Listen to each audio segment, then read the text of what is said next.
Well, our democracy is becoming like a one-way democracy. Even Mba, who is governor of Enugu State of recent, decamped.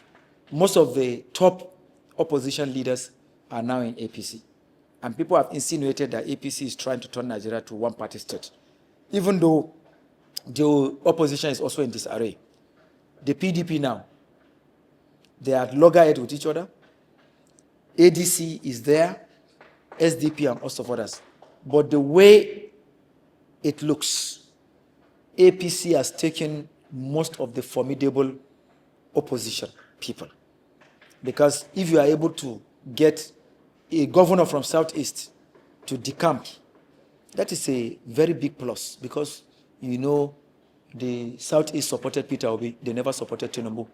And under his watch now, Enugu used to be one of the respected capitals of the southeastern state of Nigeria then, region.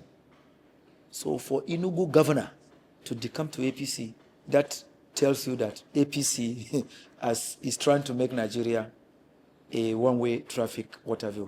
So I think we should do it well.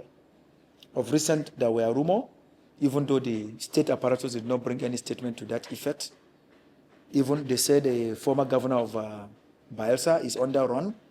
That even rumored that managing director NDDC, in whose parastatal account 45 billion was found, and some other arrests, even a brother to Silva, they say has been arrested in connection with that. That is to tell you the attempted coup. So I think we should be very careful. No matter how long you stay as president or governor, it's only 8 years, and the 8 years is renewable. If you perform after your first 4 years, you get re-election. If you fail, you don't get anything. In the light of all that you have been saying, 2027, do you think anybody can stop the president? You see, when it comes to that, I'm always cautious and careful. We have forgotten God, both as Muslims and Christians. Only God knows what will happen in 2027. And anything can be. What happened in 2015? Jonathan was incumbent president. Buhari from outside defeated him. He conceded defeat. So 2027, everybody, every party should play its role. That is why I always implore the masses to go and register for their voters' card. They are the ones that have the power. From state assembly, governorship, senatorial, House of Rep to president. Let them astray the scorecard. Yes, on infrastructure, this is what you did. On water supply, health care, power, employment generation, this, and this, human capacity building. Then you weigh it from there and give the scorecard. But if anybody shouts now, and at the end of 2027 there is failure, and the masses still goes, just like Wike is saying that in the north, for instance, if they give our people 2,000 or spaghetti, they will vote. If you allow that to actualize, then you are on your own. Ours is to enlighten you, but go and get your PVC during election. Those that did not perform, take their money, vote them out. We need to take Nigeria on course. Look at countries like Brazil, Singapore. We started before then. Malaysia, we gave them palm kernel seed. Today, they are larger exporter. Yam was to be exported out of the country. What happened? Preservation material, we are not there. So all the huge budgetary allocation to agri, they can't do it. Today, shea butter, soya bean are export commodities. You only have Nigeria Export and Import Bank, Export Promotion Council, Investment Promotion Council. Are they living up to expectation? There are a lot of farming products in Nigeria that could be exported, but the terrain is not conducive for them. So look at the parties. Which of the parties can really challenge the APC and give them a run for their money? The ADC, now you know in INEC, they've given them attention. If the whole convention elect their executives, that is the only formidable party that can face the APC. PDP already, you can see the fight between Sule Lamido, Tanimu, and host of others. Damago and host of others. So ADC remains the only major opposition party that can face the APC. Because if APC has the money, has the people, has what they can give. But, things can change. Remember the Raila, Oinga, what have you in Kenya, before Uhuru Kenyatta and host of others.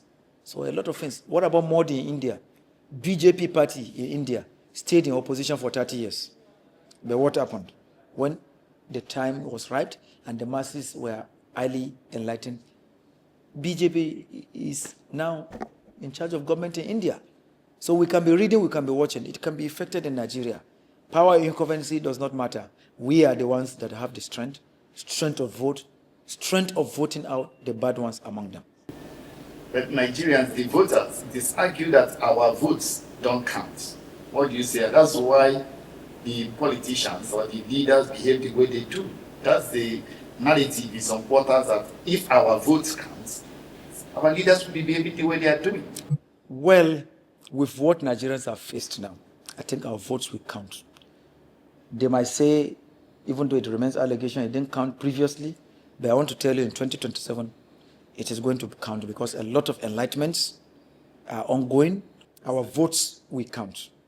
I know the fearless response I used to get, even from the north, southeast, and other parts of the country. You see, sometimes when tsunami will happen, you wouldn't know.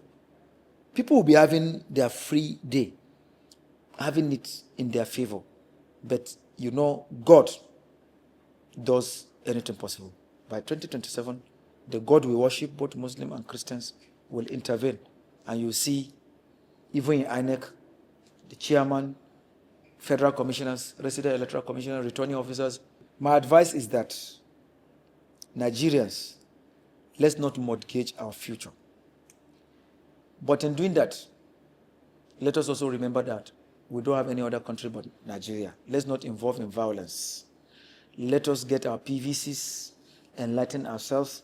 Then, coming to security, see something, say something. Without security, there can't even be election in 2027. So for areas where there is insecurity, there are many tribes living in Borno. Igbos are there, Ishekiri are there, Ibibio, Nupe, other things. So if there is insecurity there as it stands in some parts, it affects all of them. Same thing in Zamfara, Katsina, Niger, Kwara, and so forth. So let us come together, join hands, but let's fight impunity, let's fight bad governance, let's come together, let's drop religion. Our forefathers that fought for independence never considered that. Akintola was a Christian, Ahmadu Bello was a Muslim. They formed alliance. Azikiwe and others. Azikiwe was born in Zungeru, a Muslim-dominated area, and Odumego Ojukwu himself, and host of others. So unity is what we need. So let us try at intervals to ask our leaders, what achievements have you made? That way, we can get it right in 2027.